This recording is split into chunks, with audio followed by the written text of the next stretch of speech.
Hello, Annapurna किचनमध्ये तुमचे स्वागत आहे. आता तुम्ही पण यातले आहे का की आता भाजी कशी करावी, काय करावी? तर चला मी तुम्हाला एक सोपी सापी भाजी सांगते. भाजी करताना आपण तूरची डाळ घेऊया आणि ती धुवून घेऊया आणि गॅसवर ना पातेल्यामध्ये पाणी गरम करून घेऊया. पाणी गरम केल्यावर डाळ धुवून घ्यायची, चांगल्या प्रकारे वॉश करायची.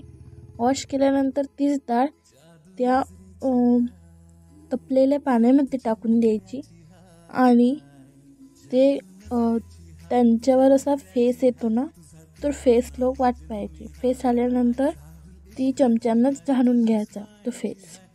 ठीक आहे. आपण डाळ कुकरमध्ये का टाकली नाही, कारण की आपल्याला डाळ ना थोडीशी अशी थाळी हवी, पुरी नाही. पुरी शिजलेली डाळ नको आपल्याला, थाळी डाळ हवी. तर आपली डाळ आपण तोपर्यंत शिजते तोपर्यंत आपण भाजीसाठी जे लागते त्याला करून घेऊया. पहिले तर आपण कांदा चिरून घेऊया, कारण की कांदा, कोथिंबीर आणि थोडासा लसूण म्हणजे खास तर नको, बट हवा. ठीक आहे. तर आपण कांदा चिरून घेऊया. कांदा चिरल्यानंतर कोथिंबीर चिरू. कोथिंबीर नंतर आणि ही भाजी ना इतकी छान होते ना, तुम्हाला भाजीत ऑप्शन नसेल ना तर हे करून बघ. हे केलंच तर मला खूप चांगली वाटली, म्हणून मी तुम्हाला शेअर करते.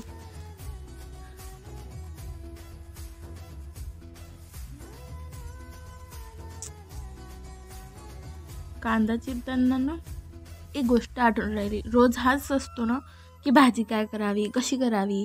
तर आपण घरातल्याच धान्यापासून पण भाजी बनवू शकतो, हे आपल्याला माहीत नसते.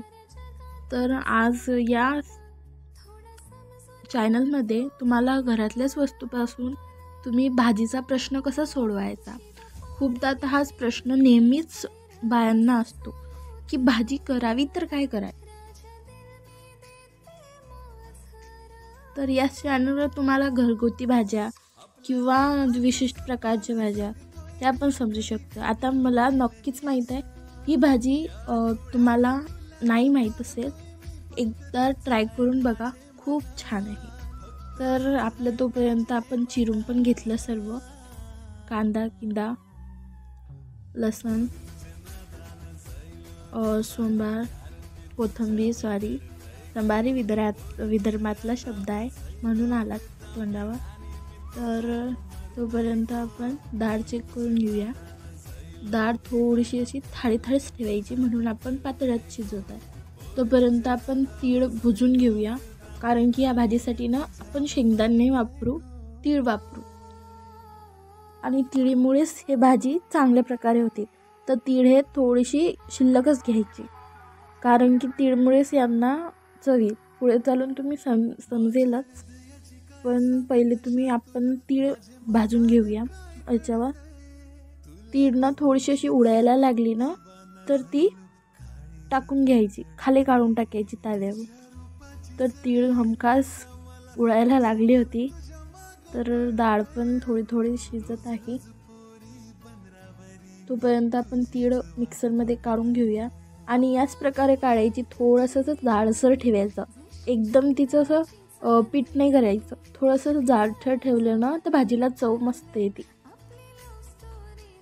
तर आपली डाळ पण शिजलेली आहे. ही डाळ दिसत आहे ना तशी शिजवायची थाळी. ठीक आहे. तो आता पातळामध्ये आपण तेल टाकलं, त्यानंतर जिरं टाकलं. ठीक आहे.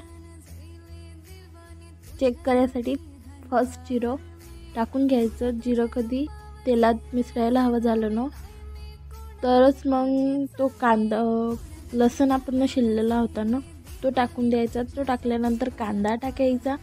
कांदा मस्त प्रकारे गुलाबी लालसर होऊ द्यायचा. तोपर्यंत मिरकूट आपल्या चवीनुसार, लार्ज मिर्च पावडर पण चालते, पण शक्यतो मिरकुटच मस्त वाटते. आणि हळदी त्याच्यामध्ये. आता बघा, आपला तोपर्यंत मीठ पण आपण आपल्या चवीनुसार. लालसर झाल्यानंतर कांदा त्याच्यामध्ये मिरकूट टाकून द्यायचं. मिरकूट हे मस्तपैकी हलवायचं. मिरकूट आलं ना, लाल रंग आला ना, तेव्हा आपण ते हे टाकू, भाजी टाकू. त्याआधी कोथिंबीर टाकून घेऊ. कोथिंबीर ना पुरी नाही शिजवायची. नंतर डाळ टाकून देऊ जी शिजवलेली होती ते. डाळ नंतर आपण ते तिळाचं ते भुगुट काढलेलं होतं ते टाकून देऊ. आणि त्याचा एकमेव जीव करून आपण ते हलवून घेऊया. आणि हलवताना ध्यान ठेवायचं की खाली चिपको ना, ते बुडी ना लागू. तर अशाच प्रकारे आपण घालून घेऊया.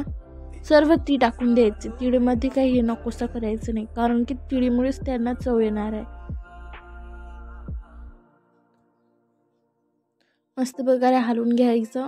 आणि हे ना तुम्ही वरून थोडंसं तेल घेऊन पण खाऊ शकता ही भाजी. आणि या भाजीचं नाव ना मला माहीत नाही, तुम्ही कमेंट करा कधी तुमच्या विदर्भामध्ये किंवा तुमच्या एरियामध्ये कधी करत असाल तर. आय थिंक या भाजीचं नाव मला आठवत नाही, पण मालूम आहे पण आठवून नाही राहिलं म्हणून. आणि हे बघा मस्तपैकी भाजी तयार.